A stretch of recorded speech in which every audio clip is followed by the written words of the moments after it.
Hello students, welcome back. आज हम लोग बात करेंगे extension of demand, increase of demand और एक्सटेंशन ऑफ सप्लाई और इंक्रीज इन सप्लाई के बारे में।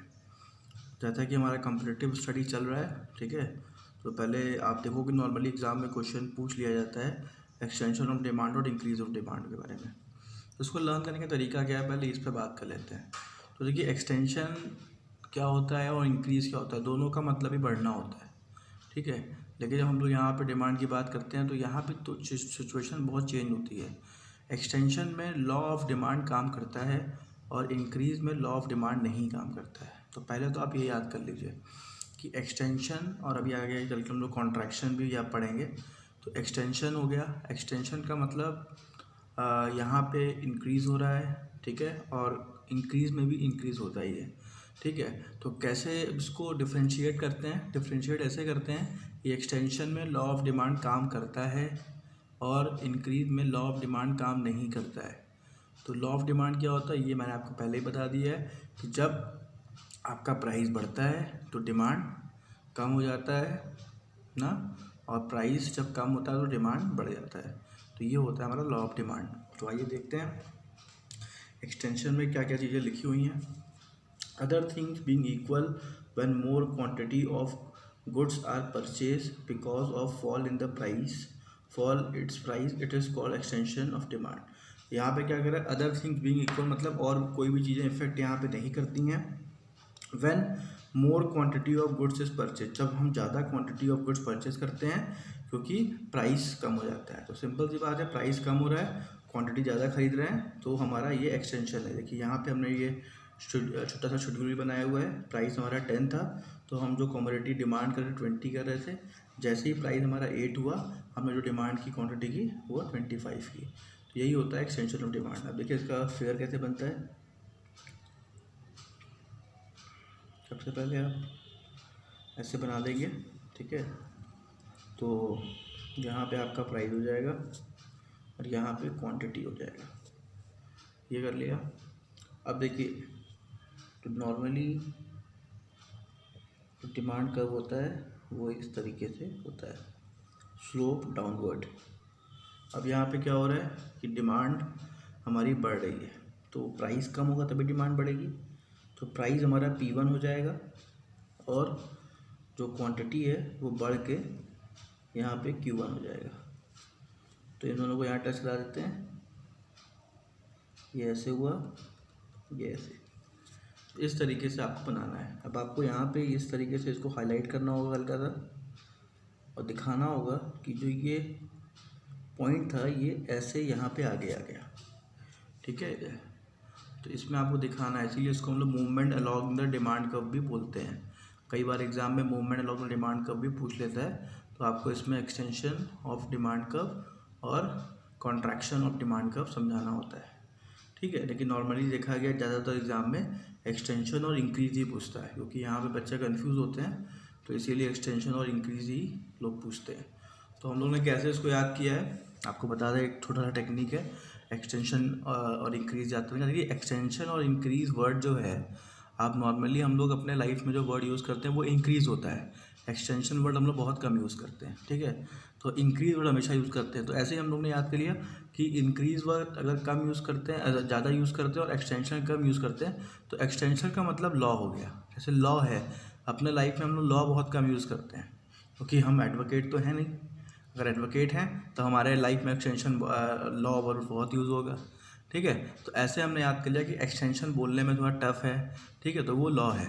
हमने ऐसे याद कर लिया, बच्चों को ऐसे ही याद कराया कि एक्सटेंशन बोलने में थोड़ा टफ है तो ये लॉ है, ऐसे याद कर लीजिए। और कॉन्ट्रैक्शन बोलने में थोड़ा टफ है तो ये लॉ है। तो दोनों ही जगह आपका काम कर जाएगा। एक्सटेंशन कॉन्ट्रैक्शन में लॉ काम करता है और इंक्रीज डिक्रीज लॉ नहीं है, तो वहाँ लॉ काम नहीं करता। तो ये छोटा सा ट्रिक है जिससे आप इसको याद रख सकते हैं कि एक्सटेंशन कॉन्ट्रैक्शन थोड़ा टफ होता है, बहुत कम डेली लाइफ में यूज़ होता है, इसलिए वो लॉ होता है, वहाँ लॉ काम करता है। यही सेम चीज़ सप्लाई में भी आप याद कर सकते हैं कि एक्सटेंशन कॉन्ट्रैक्शन वर्ड जब सप्लाई के संग जुड़ेगा तो वहाँ पे लॉ काम करेगा, और इंक्रीज डिक्रीज सप्लाई के संग जुड़ेगा तो वहाँ पे आपका लॉ काम नहीं करेगा। तो बस अगर आप ये भी याद कर लेते तो एग्ज़ाम में आप भूलोगे नहीं, ठीक है। थोड़ा सा फनी है लेकिन बढ़िया है।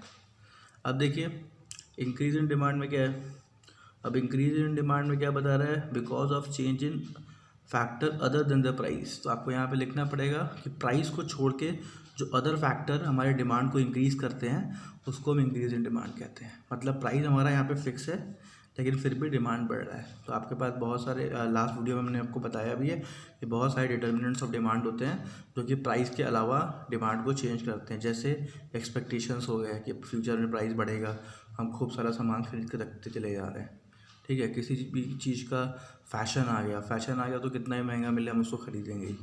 ये सब चीज़ें हैं जो आपकी डिटर्मिनेंट्स ऑफ डिमांड में आती हैं, ठीक है। यहाँ पे प्राइस को छोड़ के जितनी भी चीज़ें हैं वो हमारी डिमांड को इफ़ेक्ट करती हैं। तो इसको कैसे बनाते हैं ऐसा कर्व, ये हमारा प्राइस हो गया, ये क्वांटिटी हो गई, ठीक है। अब यहाँ पे क्या करना है, इंक्रीज इन डिमांड करना है, मगर प्राइस हमारा फिक्स रहेगा, प्राइस में कोई चेंज नहीं रहेगा। तो ये आप यहाँ पे डी बना देंगे, ठीक है। और ये हमारा आगे बढ़ गया। अब यहाँ पे आपने इस तरीके से D1 और यहाँ पे D1 कर दिया। D1 का मतलब ये देखिए दिखा रहा है कि पहले D था उसके बाद D1 हो गया। और यहाँ पे सेम आपको दिखाई दे रहा है प्राइस जो था वो हमारा देखिए सेम है, प्राइस में कोई चेंज हुआ। हमने P से P1 नहीं लिखा लेकिन Q से Q1 लिखेंगे, क्यों, क्योंकि क्वांटिटी में चेंज हुआ है।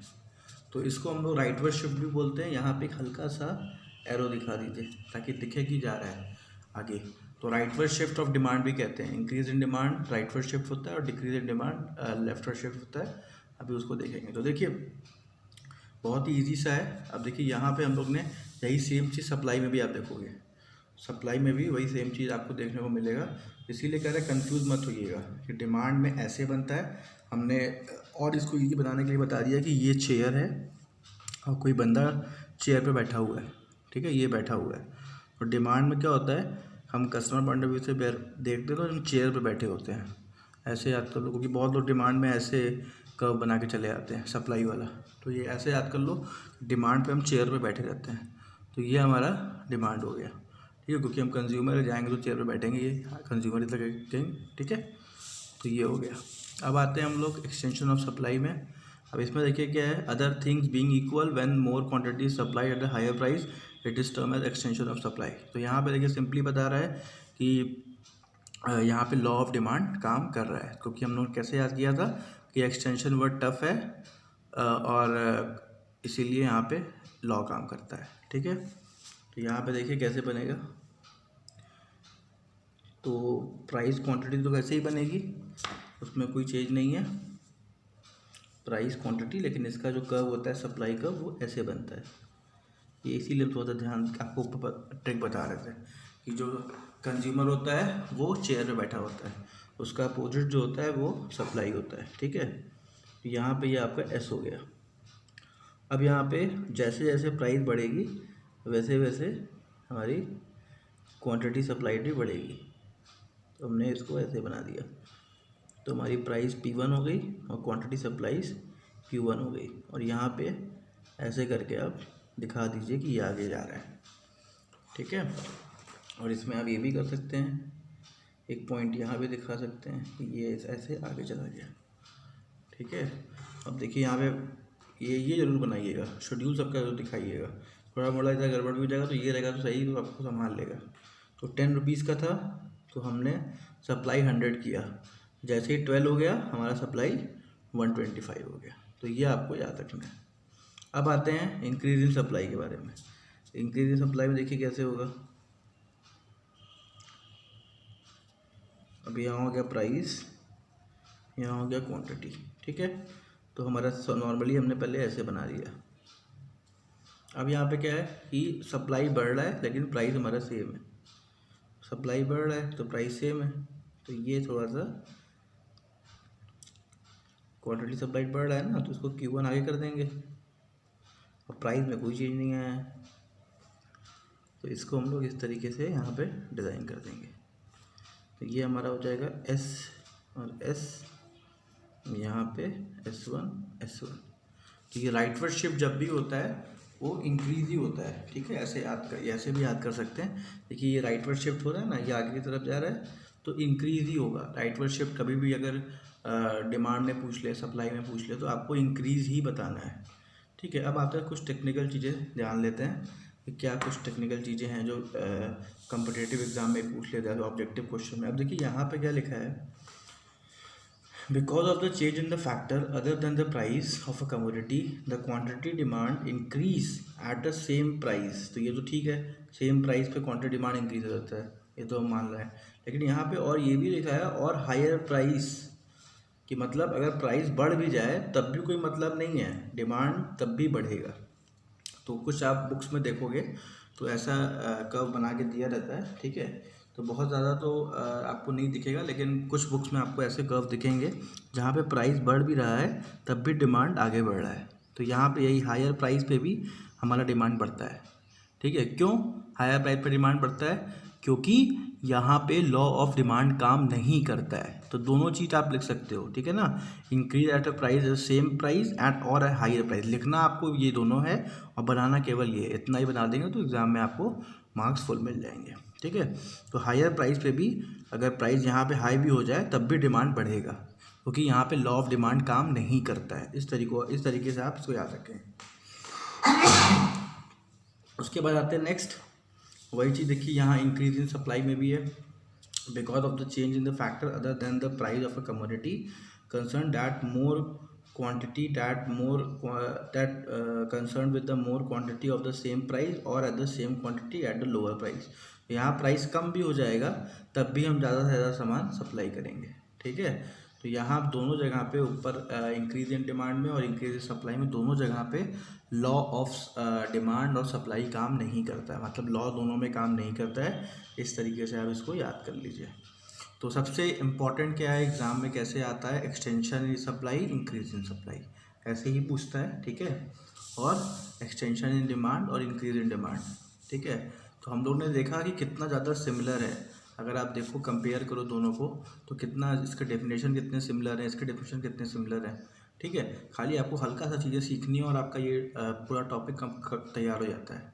ठीक है, तो इसीलिए आप उसके स्क्रीनशॉट ले लीजिए। ठीक है, एक बार मैं यहाँ पे ऐसे रख देता हूँ, आप इसके स्क्रीनशॉट ले लीजिए और ऐसे ही नोट्स अपने प्रिपेयर कर लीजिए, ताकि एग्ज़ाम में आपको एक्सटेंशन और इंक्रीज में दिक्कत ना हो, समझ में आया क्या हुआ है। और सेम चीज़ एक्सटेंशन और इंक्रीज इन सप्लाई में भी दिक्कत ना हो। दोनों देखने में एक जैसे लगते हैं, मतलब सुनने में एक जैसे लगते हैं, लेकिन हैं बहुत डिफरेंट। ठीक है, एक में हम एक डिमांड में हम लोग कंज्यूमर पॉइंट ऑफ व्यू से सोचते हैं और सप्लाई में हम लोग प्रोड्यूसर पॉइंट ऑफ व्यू से सोचते हैं।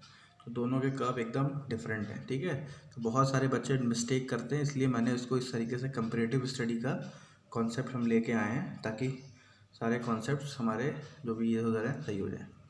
तो इसी वीडियो में कवर कर लेते हैं कॉन्ट्रैक्शन ऑफ डिमांड और डिक्रीज इन डिमांड भी, और कॉन्ट्रैक्शन ऑफ सप्लाई और डिक्रीज इन सप्लाई भी।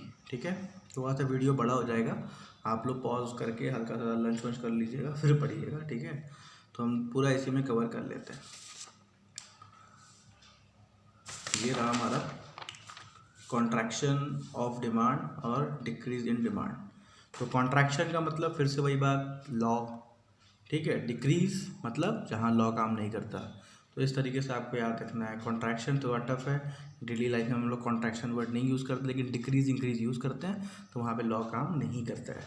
तो देखिए कॉन्ट्रैक्शन में क्या है, other things being equal when the less quantity of the goods is purchase because of the rise in its price it is termed as the contraction in demand. तो देखिए किस तरीके से कॉन्ट्रैक्शन इन डिमांड का curve बनेगा।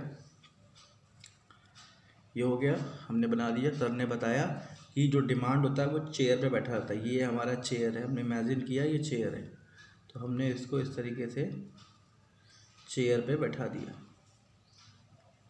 ठीक है, ये हमारा चेयर पे बैठ गया, ये हो गया डिमांड। ठीक है, अब कॉन्ट्रैक्ट कर रहा है तो ये हमारा प्राइस इधर होता है और क्वांटिटी इधर होता है। तो क्वांटिटी हमारी इधर कम हो जाएगी और प्राइस हमारा बढ़ जाएगा, क्योंकि लॉ ऑफ डिमांड काम कर रहा है ना। तो Q से Q1 आ जाएगा और P से P1 आ जाएगा।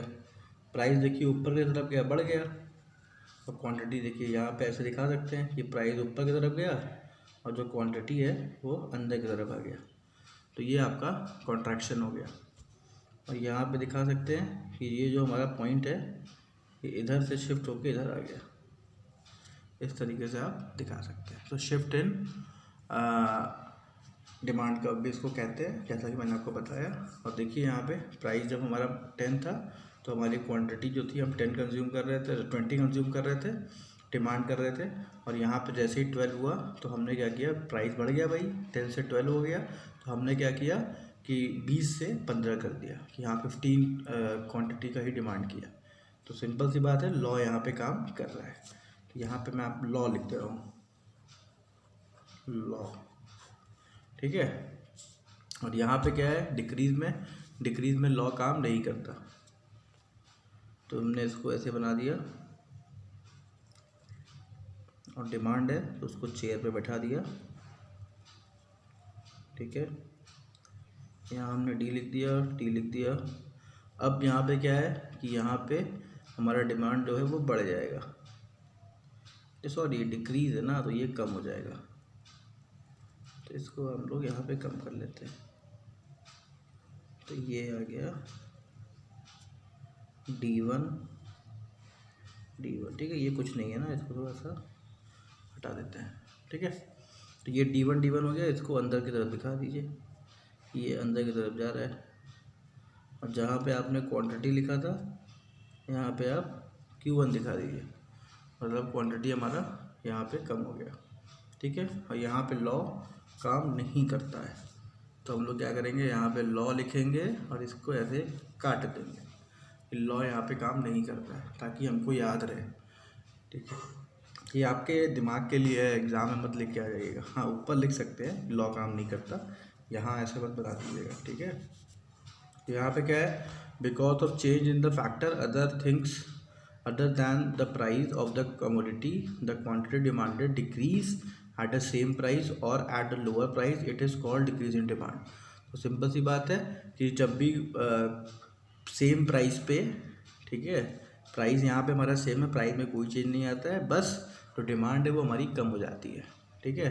तो उसको हम डिक्रीज इन डिमांड कहते हैं। और ये यहाँ पे लॉ काम नहीं करता है, यहाँ पे अदर फैक्टर्स जो होते हैं प्राइस को छोड़ के, वो सारी चीज़ें यहाँ पे काम करती हैं। इसी को हम लोग डिक्रीज इन डिमांड कहते हैं, ठीक है। तो कितना सिमिलर है, आपने अभी ये पढ़ा। अगर आप ऐसे रख देते हैं इसको, देखिए कितना आसान से आपका इधर बढ़ता है। ये हो गया कॉन्ट्रैक्शन, ये हो गया एक्सटेंशन, ये हो गया इंक्रीज, ये हो गया डिक्रीज, ठीक है। नोट्स बहुत प्रॉपर बनाइएगा ताकि एग्ज़ाम में आपको दिक्कत ना हो, और स्क्रीनशॉट लेते जाइए सबका, ताकि आपको अच्छे से ये सब याद करने में आसानी हो। अब आते हैं हम लोग कॉन्ट्रैक्शन ऑफ सप्लाई के बारे में। तो कॉन्ट्रैक्शन ऑफ सप्लाई में देखिए फिर से वही बात, यहाँ पे लॉ काम करेगा, ठीक है। और यहाँ पे लॉ काम नहीं करेगा डिक्रीज में, क्योंकि लॉ सब जगह रोज़ काम नहीं करता ना। हम लोग नॉर्मली अपने लाइफ में इंक्रीज डिक्रीज वर्ड यूज़ करते हैं, एक्सटेंशन कॉन्ट्रैक्शन नहीं यूज़ करते हैं, ठीक है। तो यहाँ पे देखिए लॉ काम करेगा, तो फटाफट से बना लेते हैं कर्व इसका। सप्लाई कर्व तो बनाने आता ही है, ये हमने ऐसे यहाँ पे सप्लाई कर्व बना लिया। अब यहाँ पे क्या है भाई, कॉन्ट्रैक्शन है। कॉन्ट्रैक्शन मतलब सप्लाई हमारा कम होगा, तो कम होगा तो भाई पीछे आना पड़ेगा ना, तो ये पीछे आ जाएगा, और ये आपका प्राइस भी कम होगा, ठीक है। तो इस कंडीशन पे यहाँ पे आपको बनाना पड़ेगा।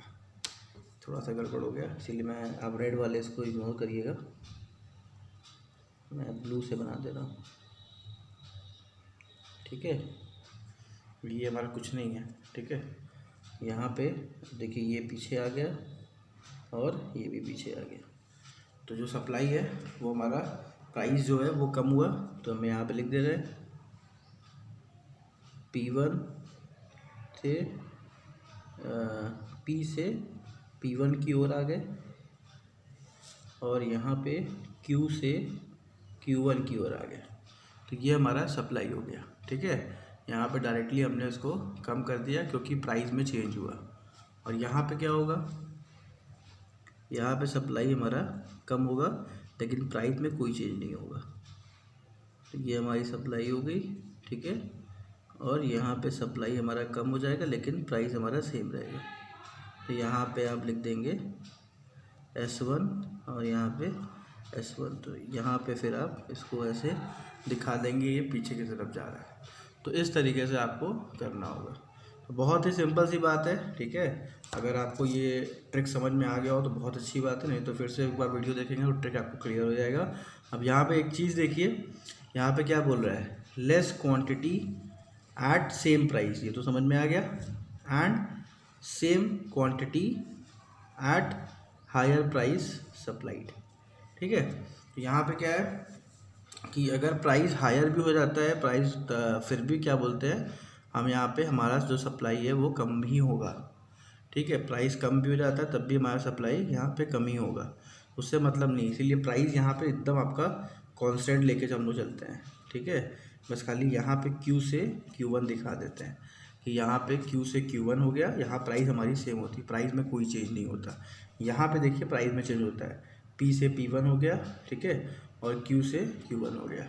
तो इस तरीके से अगर आप याद करते हैं तो एग्ज़ाम में आपको अच्छे से याद रहेगा, ठीक है। और स्क्रीनशॉट ले लीजिए पूरे नोट्स का, इस तरीके से आप तैयार करिए। Thank you students for watching. हमारे चैनल को प्लीज़ सब्सक्राइब करिए और शेयर करिए। Thank you.